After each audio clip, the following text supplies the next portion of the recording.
Get ready to ride into the heart of history with one of the most epic empires the world has ever seen, the Mongols. From nomadic warriors to world conquerors, this fierce and fascinating civilization left an indelible mark on human history. Join me as we explore the incredible story of Genghis Khan and his unstoppable Mongol horde, and discover how they forged the largest empire the world has ever known. The Mongols originated in the 13th century on the Mongolian steppes. They were nomadic tribes, skilled in archery and horsemanship. Genghis Khan, originally named Temujin and raised on the rugged steppes of Mongolia, rose to forge one of the largest empires in history through a series of brutal and tactically brilliant battles. His military campaigns were defined by swift movements, psychological warfare and innovative tactics, allowing him to overwhelm much larger and more powerful enemies. Temujin's early life was marked by hardship and betrayal. His father, a minor tribal leader, was poisoned by rivals, and his family was cast out by their clan. Temujin grew up in poverty, but his ambition and leadership abilities quickly became apparent. In his early 20s, Temujin began to unite the Mongol tribes, often through a combination of diplomacy, marriage alliances and force. His first significant military success came in 1201, when he defeated the powerful Taichi-Ut tribe, cementing his influence over the Mongolian steppes. By 1206, after a series of battles with rival Mongol and Turkic tribes, Temujin had unified the steppe tribes under his leadership and was proclaimed Genghis Khan, meaning universal ruler. This unity gave him a powerful and loyal base from which to launch his campaigns. Battle against the Jin dynasty, 1211 to 1215. Genghis Khan's first major campaign outside of Mongolia was against the Jin dynasty in northern China, one of the most powerful empires of the time. The Jin had long oppressed the Mongols and other steppe peoples, so Genghis sought to avenge these humiliations and expand his empire. In 1211, Genghis Khan crossed the Great Wall with around 90,000 cavalry and immediately demonstrated his tactical genius. His forces moved swiftly across the plains, feigning retreats and ambushing larger Jin armies in a series of battles. One of his most famous early victories occurred at the Battle of Badgermouth Pass, where his forces lured the Jin into a mountain pass, only to trap them and slaughter a large portion of the Jin army. In 1215, Genghis Khan's armies laid siege to the Jin capital of Zhongdu, modern-day Beijing. The Mongols, who were primarily cavalry, lacked sophisticated siege equipment, but they learned quickly, using captured engineers to build catapults and other devices. After a long siege, the city was captured and sacked, marking the beginning of the end for the Jin dynasty. Genghis Khan, however, did not stay to conquer all of China. He had bigger ambitions to the west. The Khwarezmian campaign, 1219 to 1221. One of Genghis Khan's most famous and devastating campaigns was against the Khwarezmian Empire, located in modern-day Iran, Turkmenistan, Uzbekistan, and Kazakhstan. The campaign began after a diplomatic mission from Genghis Khan was murdered by the Khwarezmian Shah. This betrayal enraged Genghis, and he swore vengeance on the Shah's entire empire. In 1219, Genghis led a massive army of around 200,000 men across the harsh deserts of Central Asia to attack the Khwarezmians. One of the most striking features of this campaign was Genghis Khan's use of intelligence and deception. He sent smaller forces to attack peripheral towns, creating confusion and making the Shah believe the Mongol attack was scattered. Meanwhile, his main force struck deep into the heart of the empire. The Mongols besieged and destroyed the major cities of Otrar, Bukhara, and Samarkand. At Bukhara, Genghis Khan famously addressed the terrified citizens, telling them, "I am the flail of God. If you had not committed great sins, God would not have sent a punishment like me upon you." The city was utterly destroyed, its population massacred or enslaved. The campaign culminated in the pursuit of the Shah himself. Genghis Khan divided his forces, sending one army under his general Subutai to chase the Shah, who fled westward. The Shah eventually died of illness, but Genghis Khan's retribution was not complete. He sent another force to chase the Shah's son, who was also killed. By 1221, the Khwarezmian Empire had been annihilated, the Battle of the Kalka River, 1223. After the destruction of the Khwarezmian Empire, Genghis Khan sent his generals Subutai and Jebi on a reconnaissance mission into the lands of the Kievan Rus and the Cumans, in what is now Ukraine and southern Russia. This expedition would culminate in the famous Battle of the Kalka River in 1223. The Mongol army, numbering around 20,000, was far smaller than the combined Rus and Cuman forces, which were estimated to be as large as 80,000. However, the Mongols employed their typical strategy of feigned retreat, luring the enemy into a long, exhausting chase. For 9 days, the Mongols retreated across the steppe, drawing the larger Rus and Cuman armies further from their supply lines and into a vulnerable position. At the Kalka River, the Mongols suddenly turned and attacked. Their disciplined cavalry, archers, and mobility overwhelmed the disorganized and exhausted Rus forces. The battle was a complete rout. The Rus suffered heavy casualties, and several of their princes were captured and executed. This battle demonstrated the Mongols' ability to defeat much larger armies through superior tactics, mobility, and psychological warfare, final campaigns, and legacy. In the years following the Khwarezmian campaign and the battle with the Rus, Genghis Khan continued to expand his empire, but his attention turned back toward China. He launched further campaigns against the Western Xia and the remnants of the Jin dynasty. The Western Xia, who had refused to support his earlier campaigns, were completely annihilated by 1227. That same year, Genghis Khan died, possibly from injuries sustained during a fall from his horse. However, his empire did not collapse with his death. His sons and grandsons continued to expand the Mongol Empire, which at its height stretched from the Pacific Ocean to the heart of Europe. Genghis Khan's military genius lay not only in his ability to lead armies in battle, but also in his strategic vision. He utilized speed, mobility, and intelligence gathering to defeat far larger and more powerful enemies. His campaigns left a lasting impact on the world, reshaping the political and cultural landscapes of Asia and Europe for centuries. His legacy, while marked by extraordinary brutality, also included innovations in governance, trade, and diplomacy that influenced the development of the modern world. Mongol postal system, Yam. The Yam was a sophisticated and efficient postal relay system developed by the Mongols that played a critical role in maintaining communication across their vast empire. This network consisted of relay stations spaced every 20 to 30 miles, where couriers could rest and switch horses to ensure rapid delivery of messages. The Yam was not merely a postal system, it served as a vital tool for administrative control and military coordination.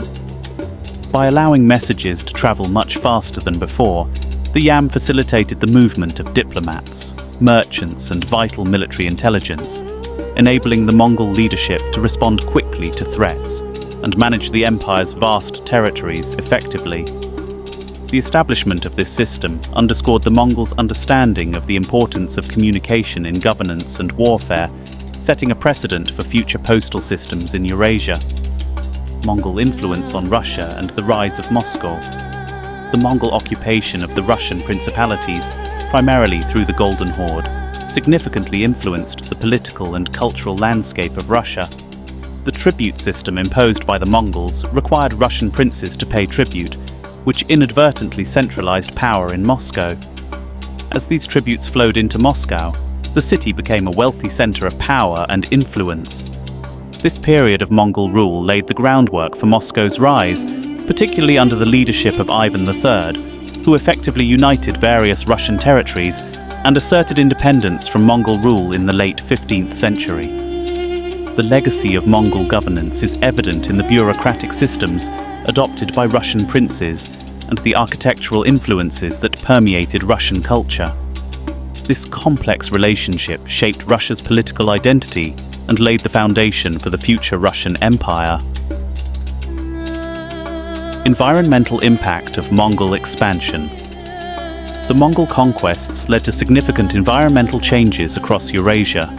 Their military campaigns resulted in widespread depopulation, especially in agricultural areas, allowing previously cultivated lands to return to forests.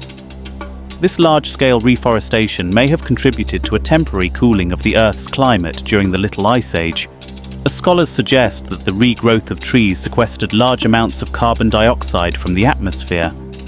The ecological impact of Mongol expansion was a double-edged sword. While their invasions devastated many regions, the subsequent ecological recovery illustrates the profound interconnection between human activity and environmental changes. Women in Mongol society. Women in Mongol society enjoyed a relatively high degree of rights and influence compared to their counterparts in many contemporary cultures. They played significant roles in both the domestic sphere and governance.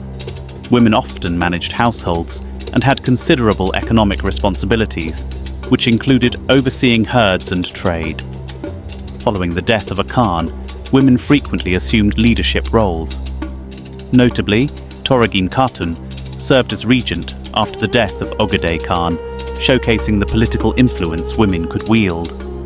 Additionally, Mongol women were skilled riders and sometimes participated in military campaigns, reflecting their importance within the nomadic lifestyle and warrior culture.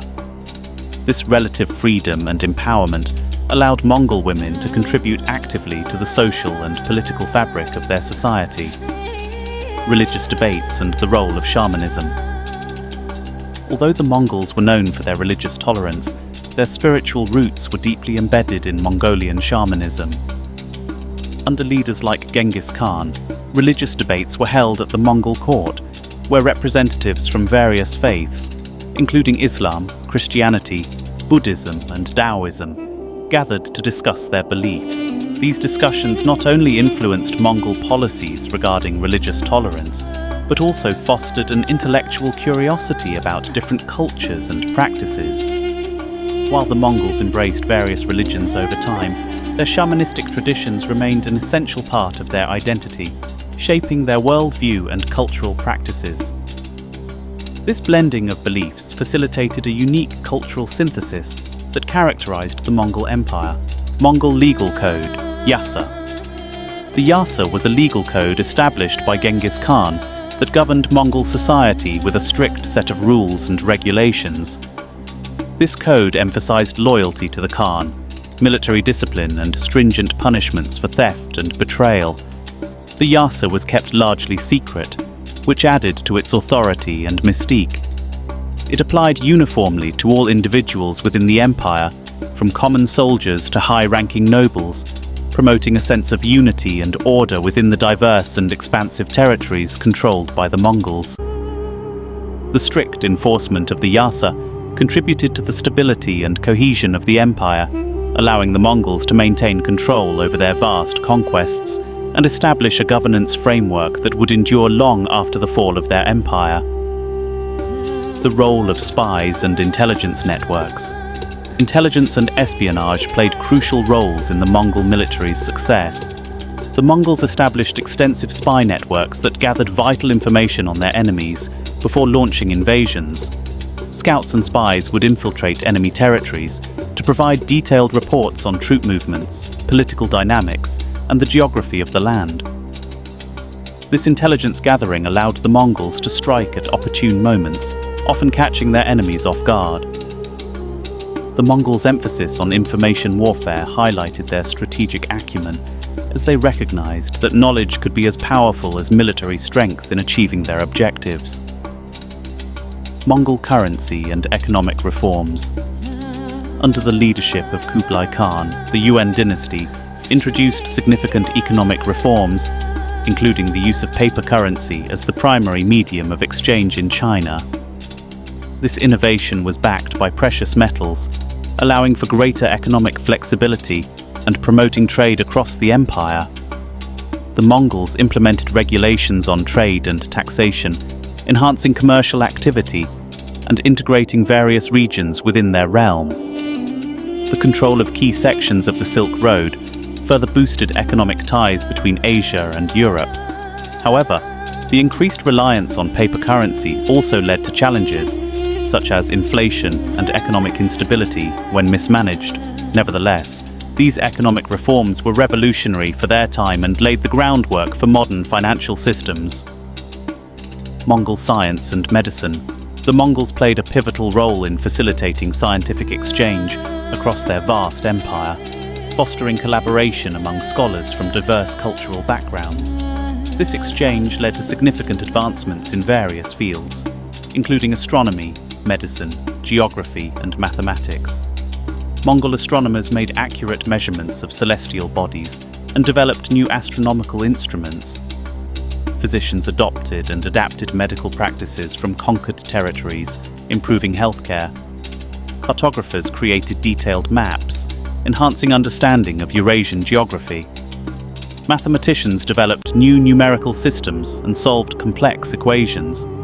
Notable figures, such as Rashid al-Din Hamadani, a Persian physician and historian, and Ibn Sina, Avicenna, a renowned physician and philosopher, contributed significantly to Mongol science and medicine. Their works were translated into Mongolian, facilitating knowledge dissemination. The Mongols' openness to diverse perspectives and emphasis on practical application enabled significant scientific progress. The Mongol Plague, spread of the Black Death.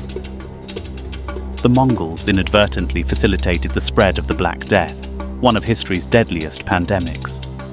The disease transmitted through trade routes, particularly the Silk Road and migration. Urbanization and crowding in cities along these routes created ideal conditions for the disease to spread. The lack of immunity among Eurasian populations exacerbated the pandemic's impact.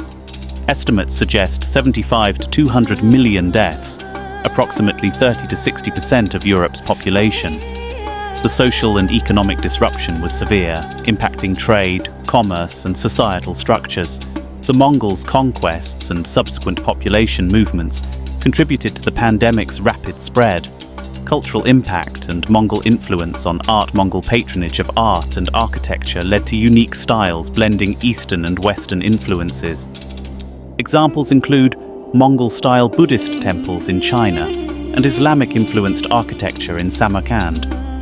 Textiles, ceramics, and metalwork showcased Mongol artistic flair. The cultural exchange between East and West preserved and transmitted artistic traditions. The Mongols' cultural impact endured long after their empire's fall. Their artistic legacy influenced Asian and European art, evident in architectural styles, literature, and music. The blending of cultures facilitated a unique cultural synthesis, characteristic of the Mongol Empire. Mongol religious conversion. The Mongols underwent significant religious conversions, shaping their identity and culture. Initially shamanistic, they converted to Buddhism, Islam, Christianity, and Taoism. These conversions influenced Mongol policies regarding religious tolerance and intellectual curiosity. Genghis Khan hosted religious debates, fostering dialogue among diverse faiths. The Mongols' religious tolerance allowed for coexistence and cultural exchange. Their conversions also led to the establishment of religious institutions and the translation of sacred texts. Ensured fairness. The Mongols' governance legacy endured long after their empire's fall. Their administrative and military organization influenced Eastern European and Asian law. The blend of Mongol and local administrative practices shaped governance frameworks impacting modern times. The decline of the Abbasid Caliphate, 1258. The Mongol siege and destruction of Baghdad in 1258 marked a catastrophic turning point in the history of the Islamic world. The Abbasid Caliphate, which had ruled as a spiritual and political center of the Muslim world for centuries, was effectively brought to an end by the Mongols under the leadership of Hulagu Khan. The Mongol invasion, characterized by brutal tactics and widespread destruction, not only decimated the city, but also led to the slaughter of a vast number of its inhabitants, including the Caliph al-Mustasim. Baghdad, once renowned as a hub of learning, culture, and scientific achievement during its golden age, fell into ruin. Libraries, including the famous House of Wisdom, were destroyed, resulting in the loss of countless works of knowledge in fields such as medicine, astronomy, philosophy, and mathematics. The fall of Baghdad sent shockwaves throughout the Islamic world, signaling the collapse of centralized political authority and diminishing the region's influence as a cultural and intellectual center. For centuries afterward, the Middle East struggled to recover from this loss, with the region experiencing fragmentation, political instability, and a gradual decline in scientific and cultural production. While the Abbasid Caliphate continued as a ceremonial and religious institution, in Cairo under the Mamluks, its political power was never restored. The Mongol influence on India. Although the Mongols never successfully conquered India, their influence on the region was significant, particularly in the north. During the late 13th and early 14th centuries, the Delhi Sultanate faced repeated Mongol invasions. Alauddin Khilji, one of the Sultanate's most powerful rulers, had to repel several Mongol incursions during his reign. These Mongol invasions, while ultimately unsuccessful in establishing Mongol rule in India, forced the Delhi Sultanate to adopt significant military and administrative reforms. Cities like Delhi and its surrounding regions were heavily fortified, and new military strategies were developed to combat the highly mobile and formidable Mongol cavalry. The construction of large defensive structures, such as the Siri Fort in Delhi, is a testament to the Sultanate's efforts to safeguard its territory against the Mongol threat. Additionally, the Mongols' indirect influence came through trade and the movement of people. Some Mongol warriors and officials, after being defeated or expelled, sought refuge in the Delhi Sultanate, influencing its culture, military, and political landscape. The Mongol Empire, which would later rise to power in India in the 16th century, was founded by Babur, a descendant of both Timur and Genghis Khan, reflecting the lasting Mongol legacy in the subcontinent. Mongol diplomacy with the Mamluks. Despite initial hostilities, the Mongols and the Mamluks of Egypt eventually developed a complex relationship marked by both conflict and diplomacy. The Mongols suffered one of their rare defeats at the hands of the Mamluks at the Battle of Ain Jalut in 1260, a victory that halted Mongol expansion into the Islamic heartlands of Egypt and the Levant. The Mamluks, under Sultan Qutuz and later Baybars, proved to be formidable opponents, effectively using the region's geography and their own military prowess to defend against Mongol incursions. However, after this period of intense conflict, the Mongols and Mamluks recognized the mutual benefits of establishing diplomatic relations. The Mongols, particularly the Ilkhanate rulers in Persia, began sending envoys to the Mamluks in Egypt, seeking to negotiate alliances, especially as the Ilkhans sought to solidify their control over their domains and manage threats from other Mongol factions. While full diplomatic alignment was never achieved, these interactions demonstrated the Mongols' pragmatic approach to diplomacy, as they were willing to negotiate even with former enemies when it served their broader strategic interests. This period of diplomacy also reflected the broader Mongol approach to governance, which often involved using alliances and vassal states to maintain control over their vast empire. Mongol impact on maritime trade in the Indian Ocean. While the Mongols are best known for their overland trade routes, such as the Silk Road, their empire also had a considerable, though indirect, impact on maritime trade in the Indian Ocean. By securing key ports and coastal regions, particularly in China, Southeast Asia, and Persia, the Mongols facilitated greater commercial interaction between these regions and the Middle East, and even Europe. Kublai Khan's Yuan dynasty in China played a particularly crucial role in promoting maritime commerce. The Mongol Empire's stability and protection of trade routes, combined with their encouragement of international trade, allowed merchants from across Eurasia to engage in commerce with fewer disruptions. Ports along the Indian Ocean, such as those in Gujarat, Hormuz, and Malacca, thrived under this system, fostering economic growth and cultural exchange. Mongol-ruled China was an important node in this trade, exporting goods such as silk, porcelain and spices, while importing silver, gems and other luxury items. Furthermore, the Mongols' openness to various cultures and religions meant that traders of diverse backgrounds, Muslims, Hindus, Buddhists and Christians, found a relatively tolerant environment in which to conduct business. This period laid the groundwork for the expansion of maritime trade networks that would continue to flourish long after the decline of the Mongol Empire, contributing to the rise of global commerce in the Indian Ocean region.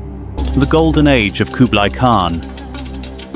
Kublai Khan, the fifth Khagan, Great Khan of the Mongol Empire, and founder of the Yuan dynasty in China, led an extraordinary series of military campaigns that expanded the Mongol Empire to its zenith.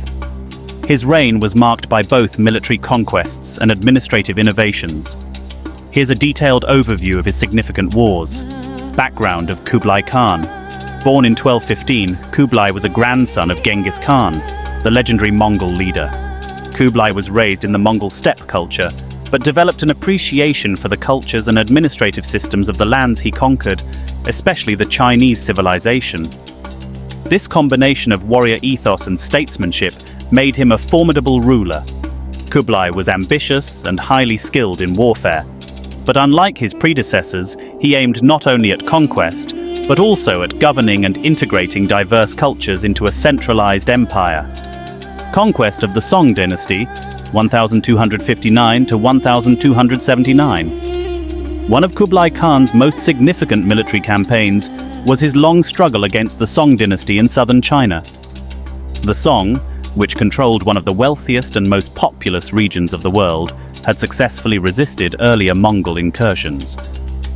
Early engagements, 1259 to 1264.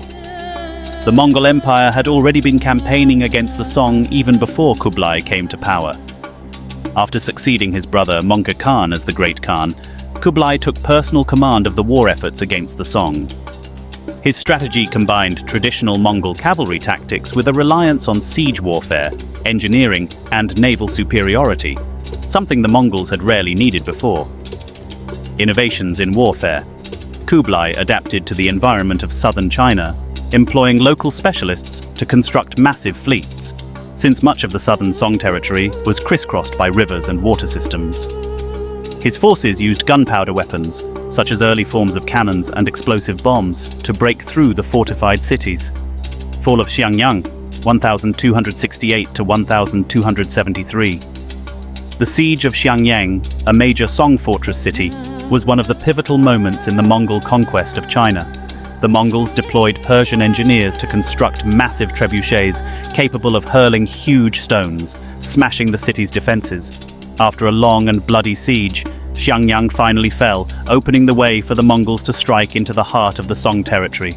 Fall of the Song dynasty, 1276 to 1279. After Xiangyang's fall, Kublai continued to push southward. In 1276, the Mongols captured Linan, the Song capital. The last Song emperor, a child, fled to the sea, but in 1279, at the Battle of Yamen, the Song navy was destroyed and the last emperor drowned. This marked the complete conquest of the Song dynasty, and Kublai became the first non-Han emperor to rule all of China, founding the Yuan dynasty. The failed invasions of Japan, 1274 and 1281. While Kublai Khan successfully expanded his empire on the Asian mainland, his attempts to invade Japan are among the most famous failures in military history. First invasion, 1274. Kublai Khan sent a fleet of about 800 to 900 ships carrying an estimated 15,000 Mongol, Korean, and Chinese troops across the sea to Japan. The Mongols landed on the island of Kyushu, where they clashed with Japanese samurai. While the Mongol forces initially had the advantage, a sudden typhoon, referred to in Japan as a kamikaze, divine wind, struck the Mongol fleet, causing significant damage and forcing the Mongols to retreat. Second invasion, 1281.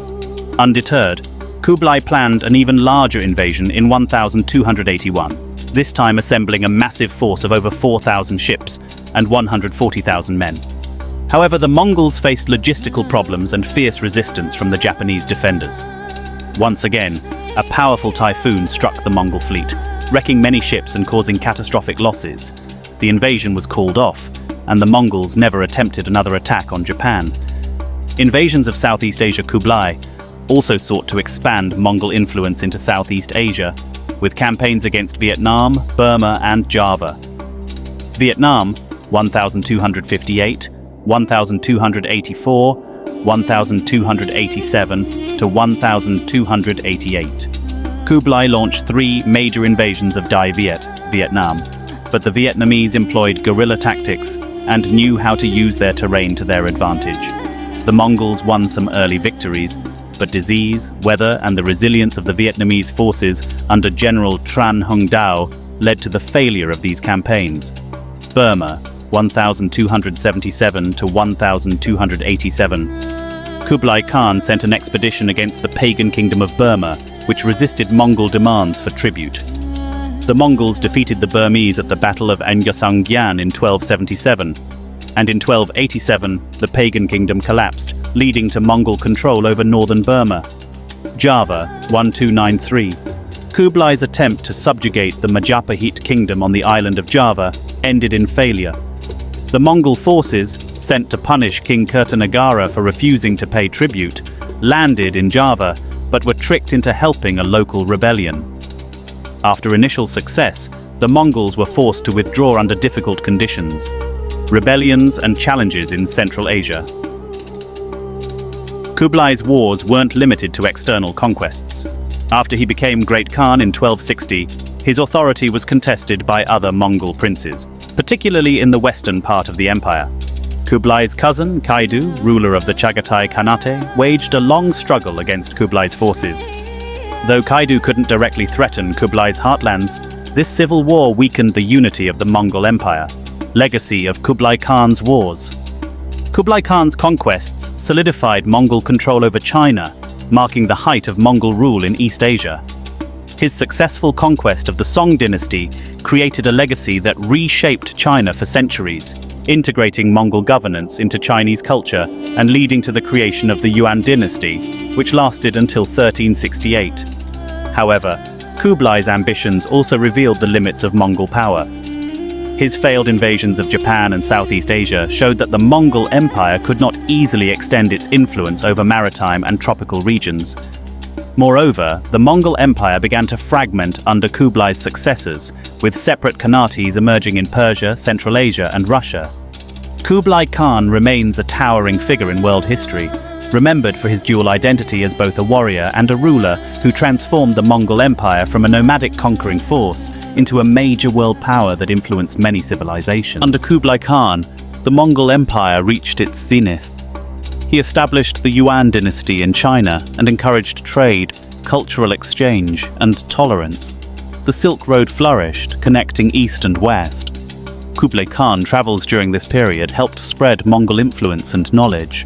Kublai Khan's court attracted scholars, artists, and merchants from across the world through various measures, fostering a cultural renaissance during the Yuan dynasty, 1271 to 1368. Here are some key factors. Factors attracting scholars, artists, and merchants. 1. Tolerance and open-mindedness. Kublai Khan's court welcomed people from diverse backgrounds, cultures, and faiths, encouraging exchange and collaboration. 2. Economic prosperity. The Mongol Empire's vast trade network, including the Silk Road, facilitated commerce and cultural exchange. 3. Patronage. Kublai Khan and his court supported scholars, artists, and artisans through commissions, grants, and patronage. 4. Infrastructure development. Kublai Khan built cities, roads, canals, and bridges, creating a conducive environment for trade and cultural exchange. 5. Institutions. The court established academies, libraries, and translation centers, promoting learning and intellectual pursuits. Cultural achievements. 1. Artistic innovations. Mongol patronage led to the development of new art forms, such as Buddhist painting and sculpture. 2. Literary works. Scholars translated classics from various languages, including Buddhist scriptures, Greek philosophy, and Persian literature. 3. Scientific advancements. Scholars made significant contributions to astronomy, mathematics, medicine, and geography. 4. Architecture. Kublai Khan's capital, Dadu, modern-day Beijing, featured impressive architectural projects, including the Forbidden City. 5. Music and dance. Mongol court entertainment blended Chinese, Tibetan, and Central Asian traditions. Notable figures. 1. Marco Polo, 1254 to 1324. Marco Polo, a Venetian merchant and explorer, is one of the most famous Western figures associated with the Mongol Empire. Born in Venice, Marco Polo journeyed to Asia with his father and uncle, who had previously visited the Mongol court of Kublai Khan, the grandson of Genghis Khan. The Polos arrived at the court around 1275, where Marco became a favorite of Kublai Khan, reportedly serving as an emissary and exploring vast parts of the Mongol Empire on the ruler's behalf. In his book, The Travels of Marco Polo, dictated while in prison in Genoa, Polo describes in great detail the grandeur of the Mongol court, the wealth of the empire, and its vast cultural diversity. He wrote of the efficiency of Mongol governance, the use of paper currency, the splendor of the Khan's palaces, and the advanced infrastructure of the empire, including its extensive postal system. While some scholars debate the accuracy of all his accounts, Polo's work provided Europeans with their most comprehensive look at Asia during the Middle Ages. His writing significantly shaped European knowledge and imagination about the East, inspiring future explorers like Christopher Columbus. 2. Ibn Battuta, 1304 to 1369. Ibn Battuta, a Moroccan traveller and scholar, is often compared to Marco Polo for his extensive travels. However, Ibn Battuta's journey spanned a far greater geographical area, covering nearly the entirety of the Islamic world and beyond.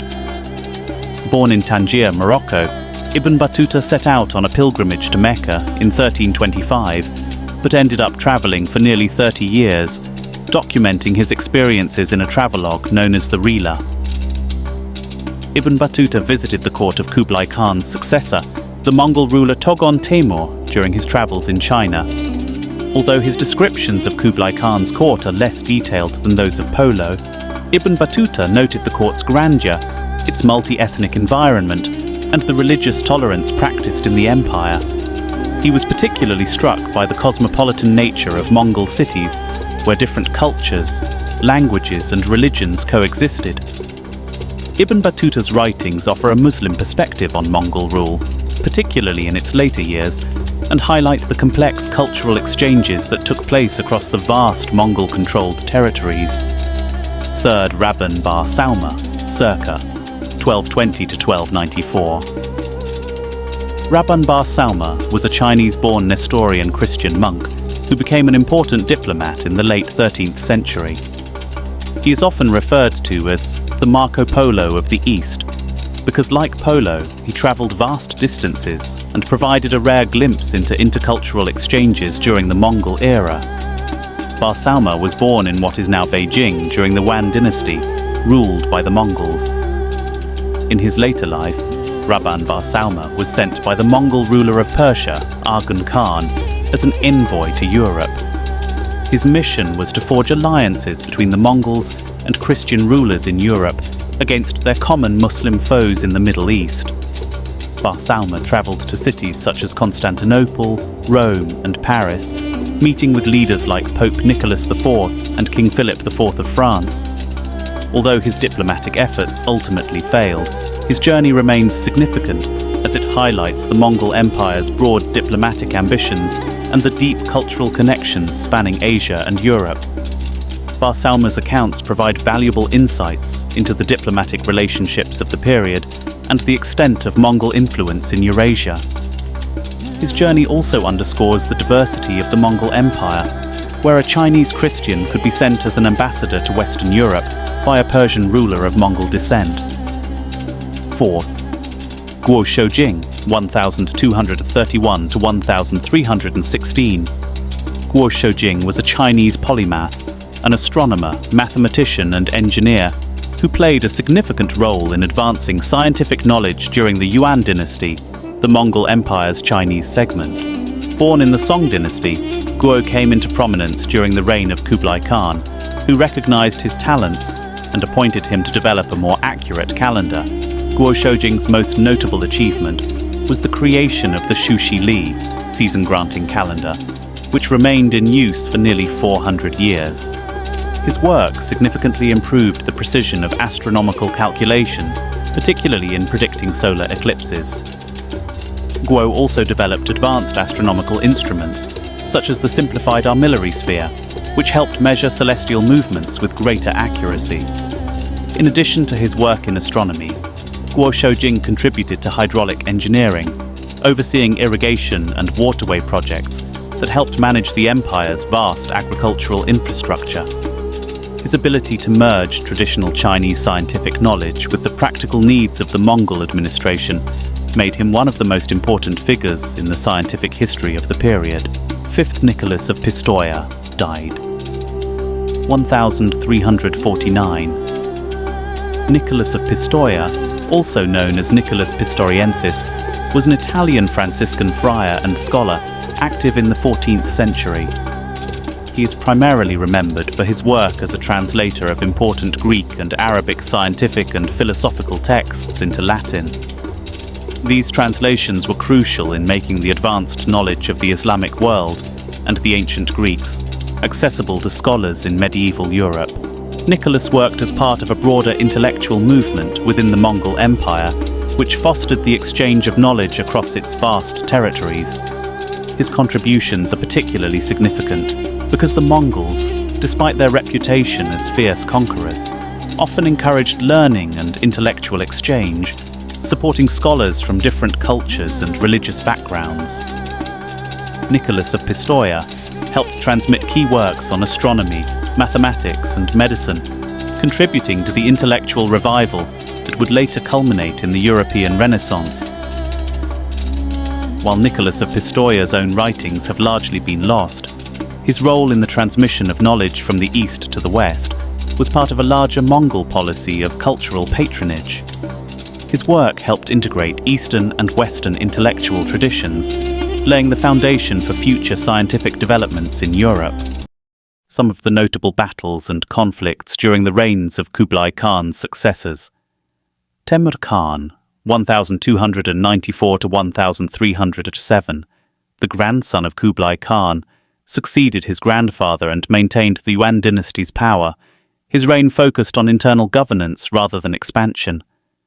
However, the empire faced military challenges, particularly from the Chagatai Khanate, one of the rival Mongol factions to the west. Temur's forces engaged in border skirmishes with the Chagatai Khanate under Dua Khan. Although these conflicts did not result in large-scale battles, they tested the stability of his rule. Temur's efforts to maintain peace along the borders also extended to maintaining diplomatic relations with neighboring states like the Khmer Empire and Vietnam, where he avoided costly military campaigns. His careful handling of these tensions ensured that the Yuan dynasty continued to prosper during his time. Kaishan Khan, 1307 to 1311, also known as Kulug Khan, was Timur's cousin who took over after a contested succession. His reign was short and marked by internal strife and power struggles within the Mongol elite. One of the most notable battles during his reign was against his own brother, Ayurbarwada, who initially supported his rise to power. Kaishan's reign also saw increased tension with the southern Chinese regions, where local rebellions were brewing. To strengthen his position, he implemented economic reforms, including minting new coinage. But these actions only deepened the unrest in the empire. Ayurbarwada Buyantu Khan, 1311 to 1320, Kaishan's younger brother, took over and adopted a more pacifistic approach to governance, influenced heavily by Confucian ideals. Although Ayurbarwada focused on internal reforms, he had to deal with unrest in Tibet and the western frontier.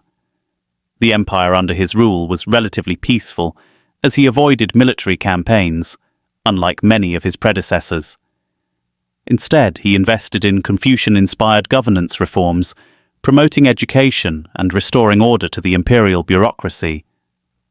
Genghis Khan, 1320–1323, the son of Ayurbarwada, inherited the throne at a young age and faced several military challenges, particularly in the southern provinces, where local warlords and rebel leaders took advantage of his weak leadership. A major revolt erupted in Jiangxi, leading to several battles between Yuan forces and rebel militias. Although Genghis' forces managed to suppress some of the rebellions, his brief reign was largely defined by these internal conflicts, which weakened the empire's grip on its southern territories. Yesun Temur Khan, 1323–1328, a cousin of Genghis Khan, ascended to the throne after a period of intrigue and faced both internal and external threats. His reign was marked by political instability, including a failed coup attempt by a faction of nobles in 1323, known as the Palace Coup, where court officials were assassinated. The coup's aftermath led to battles for control over key areas of the empire. Yesun Temur's forces also clashed with tribal leaders in the northern steppes as Mongol rivalries resurfaced. Rajibag Khan, 1328, the son of Yesun Temur, ruled for a very brief period in 1328 amid intense court intrigue and the outbreak of a civil war known as the War of the Two Capitals. The conflict between the Yuan capitals of Dadu, Beijing, and Chengdu escalated after his father's death, leading to a military confrontation between rival factions. Ragibag was supported by forces loyal to Chengdu, but his brief reign ended when the Dadu-based forces, led by his cousin Tug Temur, gained the upper hand in the war. Tug Temur Khan, 1328–1332, a cousin of Ragibag, eventually restored a measure of stability to the Yuan dynasty after defeating the Chengdu faction in the War of the Two Capitals. His victory in this civil war marked a turning point, as Tugu Timur was able to consolidate power and stabilize the court.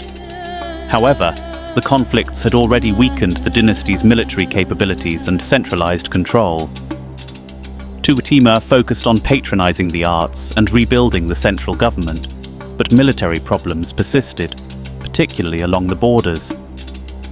Rinchen Khan, 1332, Tugu Timur's younger brother, ruled for only a few months before his early death, and his reign had little impact on the overall trajectory of the dynasty. No significant military actions took place during his short time in power. Togon Temur Khan, 1332–1368, another cousin of Rinchen, was the last Yuan emperor. His reign witnessed the gradual decline of the Yuan dynasty due to both internal corruption and external military pressures. One of the most significant military events during his reign was the Red Turban Rebellion, which broke out in 1351. The rebellion grew into a widespread uprising across China, severely weakening the Yuan forces. Togon Temur's army suffered numerous defeats, most notably the capture of Dadu by Zhu Yuanzhang in 1368. Zhu's victory led to the founding of the Ming dynasty, and Togon Temur fled to the north, marking the end of the Yuan rule in China. The gradual weakening of the Yuan dynasty was exacerbated by the inability of Kublai Khan's successors to maintain control over the vast empire. Repeated internal conflicts, regional revolts, and external pressures culminated in the eventual collapse of the dynasty and the rise of the Ming dynasty. Legacy: Kublai Khan's cultural renaissance had a lasting impact on 1. East-West exchange, facilitating cultural and scientific exchange between Europe and Asia. 2. Chinese culture, influencing Chinese art, literature and architecture. 3. Buddhist spread, promoting Buddhism throughout Asia. 4. Global trade, establishing the Mongol Empire as a hub of international commerce, Kublai Khan's court's cultural achievements and tolerance created a unique cultural renaissance, shaping the course of world history. The empire fragmented into four main khanates. The four main khanates were 1. Yuan Khanate, China.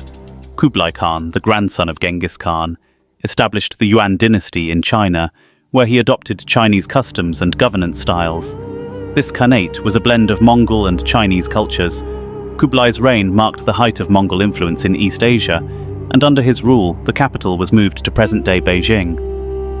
Although Mongols held the highest administrative positions, the Yuan government relied heavily on local Chinese officials to manage the empire. 2.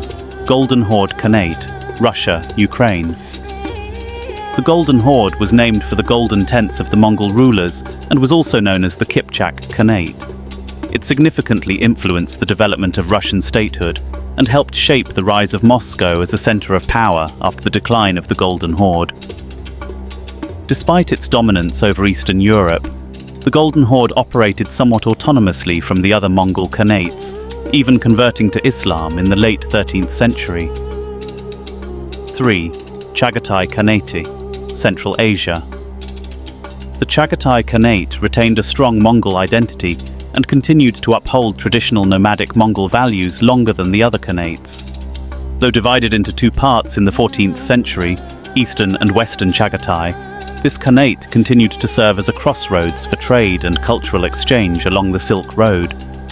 The Chagatai Khanate played a key role in preserving the influence of Central Asian Turkic and Mongol cultures. 4.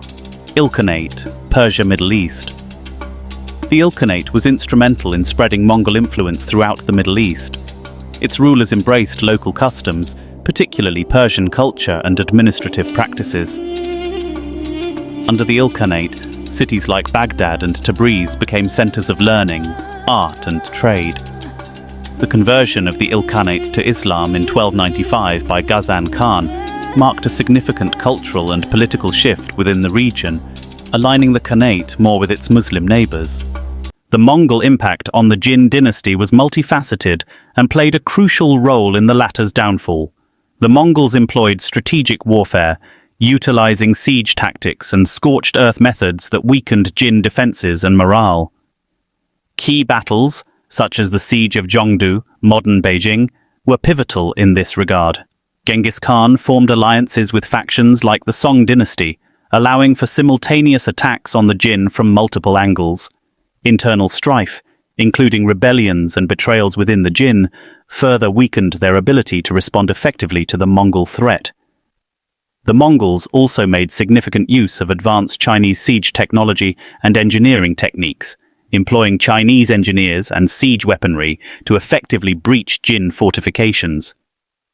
The prolonged conflict devastated the Jin economy, leading to the destruction of farmlands and cities, resulting in famine and population decline. Leadership inefficiencies, particularly during Emperor Aizong's flight, contributed to the Jin's downfall. Corruption and weakened military structures made the Jin more vulnerable to Mongol invasions.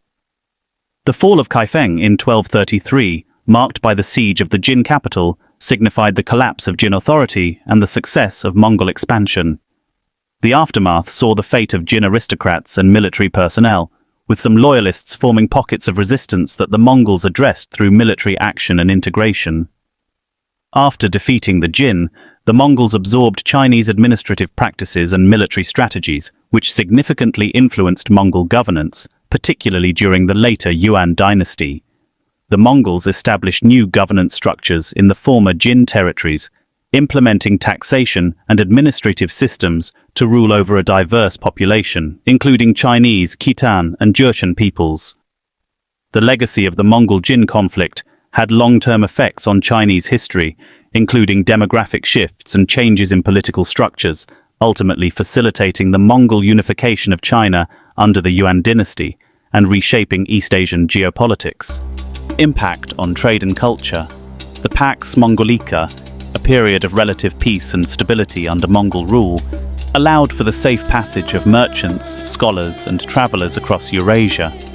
This facilitated the exchange of goods, ideas, and technologies between the East and West. The Khanates maintained the legacy of the Mongol Empire, by preserving a shared language, Mongolian, military strategies, and administrative practices, even as they became more regionally distinct.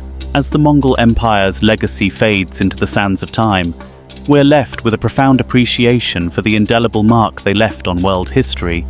From the vast steppes of Asia to the distant shores of Europe, the Mongols' conquests, cultural exchange, and innovative governance reshaped the global landscape.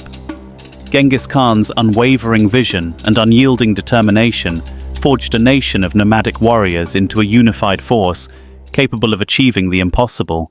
His successors, including Kublai Khan, expanded the empire, fostering a cultural renaissance that bridged East and West. The Mongols' impact on global trade, politics, and culture remains palpable today.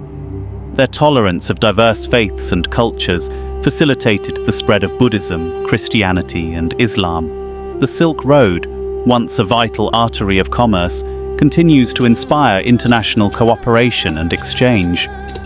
The Mongols' military tactics and administrative systems influenced European and Asian powers, shaping the course of modern nation-building.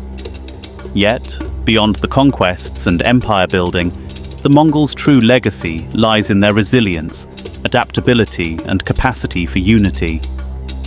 In the face of internal strife, external threats, and environmental hardships, they persevered, evolving and strengthening their society. As we reflect on the Mongols' remarkable story, we are reminded that even the most seemingly disparate cultures and nations can find common ground, collaborate, and thrive.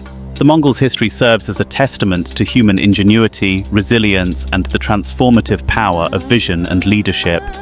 As we navigate our own complex world, their legacy inspires us to strive for unity, cultural understanding, and cooperation, reminding us that even the most audacious dreams can become reality when fueled by determination, courage, and the unbreakable spirit of the Mongols.